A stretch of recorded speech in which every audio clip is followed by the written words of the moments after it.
केम छो विद्यार्थी मित्रों, क्या आप भी कंफ्यूज है? बोर्ड एग्जाम बिल्कुल नज़दीक आ गए और अभी तक आपका सिलेबस कंप्लीट हुआ नहीं है। आपको बहुत सारा टेंशन है कि कैसे करूँगा, आपको स्ट्रेस सता रहा है, डिप्रेशन हो रहा है। तो आपको चिंता करने की ज़्यादा ज़रूरत नहीं है। आज के इस वीडियो के अंदर हम बहुत ही ईजी स्टेप्स के अंदर समझेंगे कि बोर्ड एग्जाम के अंदर अभी जो गिने चुने दिन है उसके अंदर कैसे प्रिपरेशन करें ताकि हम अच्छे से अच्छे मार्क्स हासिल कर सकते हैं। तो चलो हम हमारा वीडियो स्टार्ट करते हैं। जैसा कि हम जानते हैं, बोर्ड एग्जाम के अंदर बच्चों को बहुत सारा टेंशन होता है कि एग्जाम में हम पेपर को कैसे लिखेंगे। तो इस एग्जाम के दिनों के अंदर स्ट्रेस को दूर करके हम एक सही प्लानिंग के ऊपर फोकस करके इसको इजी वे में स्टार्ट कर सकते हैं। तो पहला हमारा इसके अंदर स्टेप रहेगा कि आपका माइंडसेट ही सब कुछ होता है जो आपको हर काम करवाता है।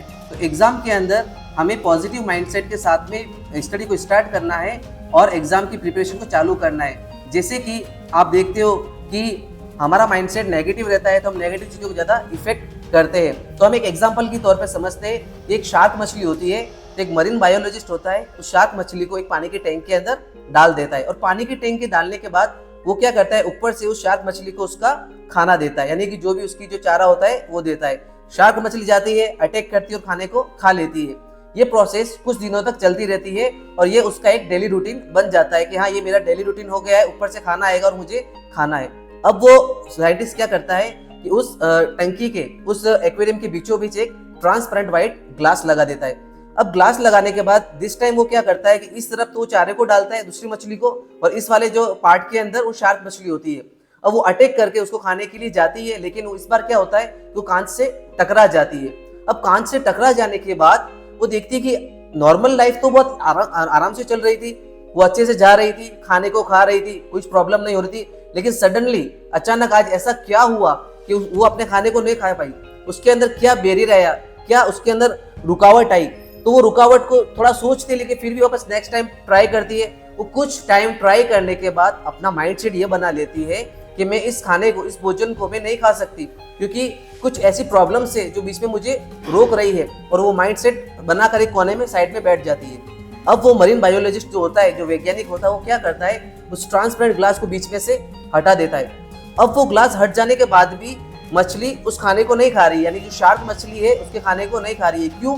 क्योंकि उसने एक नेगेटिव माइंडसेट बना लिया है कि मैं इस खाने को अब नहीं खा सकती हूँ, और वो उस कोने में बैठी रहती है। वैसे हम हमारी लाइफ के अंदर, हमारे पास्ट के अंदर आपके जो जूनियर क्लासेस है उसमें कुछ ऐसे एग्जाम्पल हुए होते हैं जिसमें कुछ प्रॉब्लम की वजह से आपके मार्क्स अच्छे नहीं आए, आपका रिजल्ट अच्छा नहीं रहा। तो आपने उन चीजों को अपने ऊपर लेबलिंग कर लिया है। उस लेबल को हटाओ आप, उस लेबल को हटाने के बाद ही आप काफी अच्छे मार्क्स को प्राप्त कर सकते हैं। तो आपको सबसे पहले अपना माइंडसेट क्लियर करना होगा, ठीक है।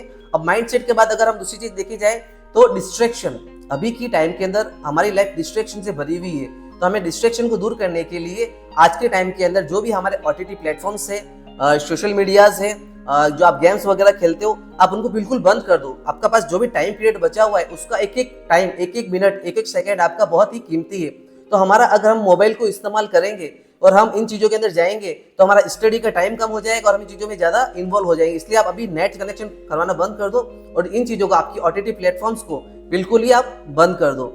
हाँ, अब आपने अपना माइंडसेट कर लिया, डिस्ट्रैक्शन भी हटा दिया। अब चलते हैं हम स्टडी की तरफ। तो स्टडी की तरफ बढ़ने के लिए हम क्या करेंगे, सबसे पहले टाइम को सेटअप करेंगे। अब कई बार लोग पूछते हैं, सर पढ़ाई करने के लिए बेस्ट टाइम कौन सा होता है? देखो, अगर एक स्टूडेंट है और उसको पढ़ाई करनी है तो उसके लिए कोई बेस्ट टाइम नहीं है।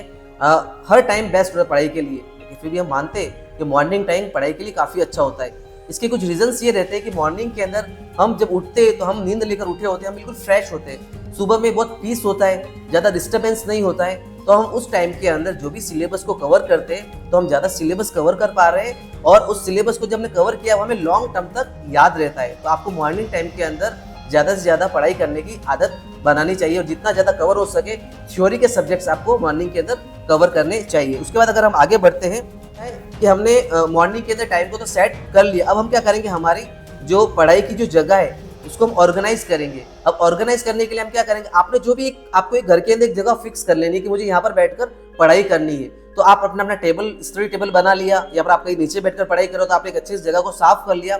साफ करने के बाद आपको क्या करना है, आपकी जितनी भी चीजें जरूरत की है आपको वहां पर रख देनी। फॉर एग्जाम्पल, अगर आप अभी इंग्लिश की पढ़ाई करना चाह रहे हो तो इंग्लिश के नोट्स, उसके बाद में साइंस की तो साइंस के नोट्स आपको स्टेप बाय स्टेप उसके अंदर अच्छे से एडजस्ट कर देने। पानी की जरूरत आपको पानी रख देना है, आपको स्नैक्स की जरूरत आपको स्नैक्स रख देना है, और ऑल द नेसेसिटी आइटम्स आपको वहां पर अच्छे से अरेंज कर लेनी है ताकि आपका टाइम वेस्ट नहीं हो और आप आराम से पढ़ाई कर सको। उसके बाद आपको क्या करना है कि आपने एक बार अच्छे से टाइम टेबल सेट कर लिया, पढ़ाई की जगह को सेट कर लिया, अब स्टार्ट कैसे करेंगे। अब कई बच्चे होते हैं कि सर हमें पढ़ाई करने की बिल्कुल ही आदत नहीं, हम पढ़ाई को स्टार्ट कैसे करेंगे। तो स्टार्ट करने के लिए हम क्या करेंगे, सबसे पहले हम पढ़ाई को हम ब्रेक कर देंगे, मतलब हम पार्ट में उसको डिवाइड कर लेंगे। फॉर एग्जाम्पल अगर आपको 2 घंटे के लिए पढ़ाई करनी है तो आप क्या करेंगे, 1 घंटा पढ़ाई करेंगे और बीच में 15 मिनट का ब्रेक ले लेंगे। तो 1 घंटा हमने पढ़ाई की तो उस वक्त क्या होता है, हम अच्छे से याद कर पाते हैं, लेकिन हमारी कैपेसिटी के बाहर जब चीजें हो जाती है, 1 घंटे की ज्यादा हमारी कैपेसिटी नहीं है और फिर भी हम स्टडी कर रहे हैं, तो वो चीजें हमें समझ में नहीं आती और हमारे सर के ऊपर से जाने लगती है। तो हमको ऐसा बिल्कुल नहीं करना है। हमें क्या करना है कि आपको 1 घंटा अच्छे से फोकस के साथ स्टडी करना है और 1 घंटे के बाद आपको 10 मिनट या 15 मिनट का एक ब्रेक ले लेना है, छोटा सा। अब ब्रेक में आप क्या करोगे, ब्रेक में नहीं तो आपको कहीं बाहर जाना है, नहीं मोबाइल देखना है, नहीं टीवी देखनी है और नहीं ऐसी कोई एक्टिविटी करनी है जिससे आपका जो फोकस है स्टडी सेट है। इस ब्रेक में हम करेंगे क्या, इस ब्रेक के अंदर आप क्या करेंगे कि आपको घर के अंदर ही थोड़ी बहुत नॉर्मल सी एक्सरसाइज कर लेनी है। आपको कुछ स्नैक्स लेना तो आप स्नैक्स ले सकते हो। आपको घर के अंदर आपके मम्मी पापा या कोई भी छोटे भाई बहन उनसे थोड़ी बातचीत कर लेनी है, थोड़ी हंसी मजाक कर लेनी है, उससे आपका माइंड पूरा फ्री हो जाएगा और उसके बाद आपको अगेन वापस स्टडी टेबल पर बैठ जाना है। तो अगेन आपको 1 घंटे पढ़ाई करनी है, फिर आपको 15 मिनट का ब्रेक लेना है। इस तरीके से आप जितनी पढ़ाई करना चाहते हो आप उस तरीके से पढ़ाई कर सकते हो। यदि अगर हम दिन को डिवाइड करें तो नॉर्मल 24 आवर्स का हमारा एक डे होता है। अब डे को हम 3 शिफ्ट में भी बांटे तो 8-8 घंटे की 3 शिफ्ट होती है। अगर हम मान लेते कि 8 घंटे हमने सो लिया, 8 घंटे हमने हमारा खाना पीना जो भी अदर एक्टिविटीज हमने कर ली, फिर भी हमारे पास 8 घंटे का टाइम रहता है। अगर हम इसको अच्छे से मैनेज करेंगे तो हम एक दिन के अंदर 8 घंटे बहुत ही ईजी वे में स्टडी कर सकते हैं। अब इस तरीके से हमने अगर 8 घंटे पूरी स्टडी कर ली है तो आगे बढ़ेंगे हम। हाँ, एक चीज और कि जब याद करने हम बैठते हैं तो हमें क्या होता है कि चीजें ज्यादा टाइम तक याद नहीं रह पाती। तो ज्यादा टाइम तक चीजों को याद रखने के लिए हम विजुअलाइजेशन थ्योरी का यूज करेंगे। अपन इसको इस तरीके से समझ सकते हैं कि अगर हम कोई एक मूवी या कोई एपिसोड या आपने कोई ऐसी वेब सीरीज हमने देखी है और हमारा फ्रेंड हमसे पूछता है कि आपने कौन सी वेब सीरीज देखी है, कौन सी मूवी देखी है, तो हम स्टेप बाय स्टेप उस वेब सीरीज को अच्छे से उसको समझा देते हैं। और यही चीज अगर हमें एक पेज याद करने के लिए दिया जाए, हमें एक पैराग्राफ याद करने के लिए दिया जाए तो हमें उसको याद करके सुनाने में काफी दिक्कत होती है। अब आपने देखा ये दिक्कत क्यों हुई, क्योंकि हमने जो मूवी देखी थी वो पिक्चर्स की फॉर्म के अंदर थी और जो हम स्क्रिप्ट याद कर रहे हैं, हम चैप्टर याद कर रहे हैं वो टेक्स्ट की फॉर्म के अंदर है।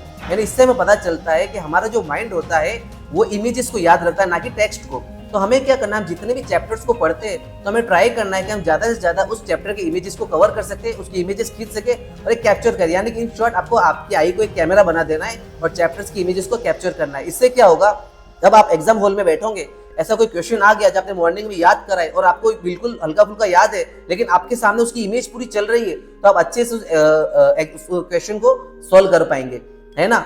नेक्स्ट हम आगे बढ़ते हैं। अब इस टाइम के अंदर बच्चों को काफी सारा डिप्रेशन हो जाता है और डिप्रेशन के साथ साथ में हम हमारे ऊपर एक लेबल लगा देना अभी तक कि भाई कि 1st क्लास से 4th क्लास से 5th क्लास से 7th क्लास, यानी जो भी आपकी जूनियर क्लास है, अब आपके फॉर एग्जांपल हम मान लेते हैं कि 60% आ रहे हैं, किसी के 70% आ रहे हैं, किसी के 50% आ रहे हैं, इसके मुश्किल से पासिंग मार्क्स आ रहे हैं, मतलब 3-4 साल से एक ही मार्क्स आ रहे हैं, उससे ऊपर नहीं बढ़ रहा है और नहीं नीचे जा रहा है।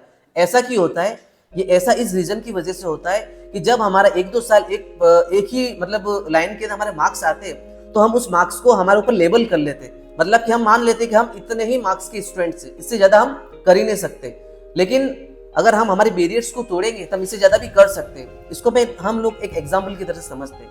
आपने देखा होगा एलिफेंट जो होता है उसको मार्केट के अंदर जब एक आदमी लेकर आता है, जिसको महावत कहते हैं, उसके ऊपर बैठा हुआ होता है।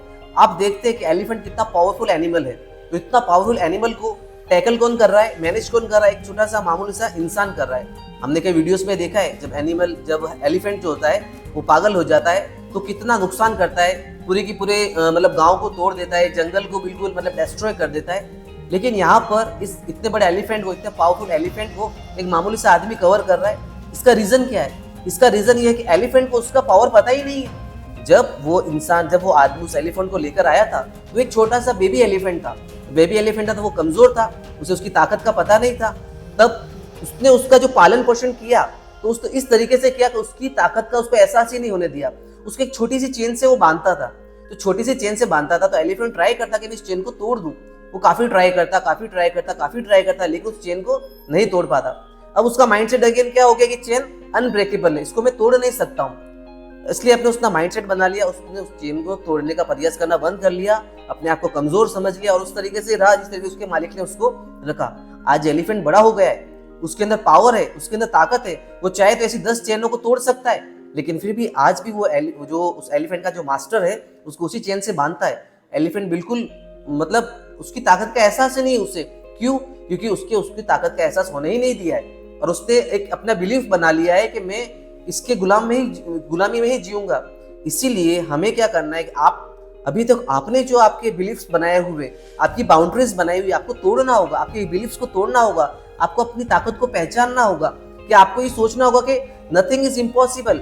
आप जो मार्क्स तय करोगे आप उस मार्क्स को इजी वे में के अंदर गेन कर सकते हो एग्जाम के अंदर। बस आपको बिलीफ बनाना है, जो आपको स्ट्रेटेजी बताई उसके हिसाब से आपको पढ़ाई करनी है और आगे बढ़ना है। अब आगे बढ़ते हैं हम नेक्स्ट चीज की तरफ कि आपको अभी के टाइम के अंदर क्या करना है स्टडी करने के लिए, कि आपको अभी जो आफ्टरनून की आपकी जो स्लीप होती है, आप जो दिन में आपको सोने की आदत है, आपको भी इसको बंद कर देना है। क्योंकि हम देखते हैं कई बार जो एग्जाम्स जो होते हैं वो दोपहर के अंदर होते हैं और जब आफ्टरनून में एग्जाम्स है और आपको सोने की आदत है दोपहर के अंदर, आफ्टरनून में नैप लेते हैं ना दोपहर में, अगर आप उस वक्त सोने की आदत है तो हो सकता है कि आप एग्जाम जब लिखने के लिए जाओगे तो काफी मतलब आपका पेपर छूट सकता है, आपको आलस आ सकती है, काफी दिक्कत रह सकती है। इसलिए आपको हाल फिलहाल उस चीज के ऊपर फोकस बिल्कुल नहीं करना है। आपको पढ़ाई करने के लिए बेड पर नहीं बैठना है, सोफा पर नहीं बैठना है, आपकी स्टडी टेबल पर ही बैठना है। मोबाइल्स को भी आपको यूज करने के लिए आपको मोबाइल दिन में आपको एक टाइम फिक्स कर लेना है कि आपको दिन के अंदर किस टाइम पर मोबाइल को यूज करना है। मॉर्निंग में और गोइंग टू बेड आपको 2 टाइम पर मोबाइल को बिल्कुल भी यूज नहीं करना है, क्योंकि इस टाइम पर आप बिल्कुल डिस्ट्रैक्ट हो सकते हो, ठीक है ना। उसके बाद में अगर एक चीज देखते हैं हम कि हमारा जो ईटिंग जो हैबिट्स होती है, तो हमें क्या करना है, हाल फिलहाल आपको मार्केट की चीजों को अवॉइड करना है, यानी कि जंक फूड को आपको बिल्कुल नहीं खाना है, आपको घर की आपको हाइजेनिक चीजों को खाना है। क्योंकि अगर आप बीमार हो गए या कुछ भी आपने ऐसे चीज खा लिया, आपको फूड पॉइजनिंग हो गया, कुछ दिक्कत हो गया, तो आपका 1 दिन या 1 घंटा या 2 दिन खराब हो गए, तो आप ऐसे में स्टडी अच्छे से नहीं कर पाओगे और आपका एग्जाम बिगड़ सकता है। इसलिए आपको अभी बिल्कुल खास करके ध्यान रखना, आपको घर की चीजों पर ही फोकस करना है खाने के लिए। तो खाने पीने के साथ साथ माइंड को फ्रेश रखना है, एक पूरा स्ट्रेटेजी बनानी है। और एक क्वेश्चन बार बार आता है कि सर कौन से क्वेश्चंस इंपॉर्टेंट होते हैं एग्जाम के अंदर, तो एग्जाम के अंदर इंपॉर्टेंट क्वेश्चंस क्या है ये तो ऐसे कोई बता नहीं सकता, लेकिन फिर भी हमें पता होता है कि लास्ट ईयर के जो पेपर्स आते हैं हमें उनका रिवीजन करना चाहिए। इससे फायदा ये है कि अगर सिलेबस बदला नहीं है तो उस पेपर्स में से काफी सारे क्वेश्चंस आ सकते हैं। आपने 3, 4, 5 साल के पेपर्स को रिवाइज कर लिया तो, और हमें उस पेपर का पैटर्न समझ में आता है कि कौन से जो क्वेश्चन होता है कितने नंबर का है, उसके हिसाब से हमारी स्टडी को कर सकते हैं। तो मैं उम्मीद करता हूं कि आज का जो मैंने आपको वीडियो पूरा बनाया है तो आपको एग्जाम के लिए काफी मदद मिली होगी। इसके अंदर आपको कुछ भी डाउट है, प्रॉब्लम है, तो आप मुझे कमेंट सेक्शन में लिख सकते हैं, तो मैं आपको उसका आंसर देने की कोशिश करूंगा। Thank you so much.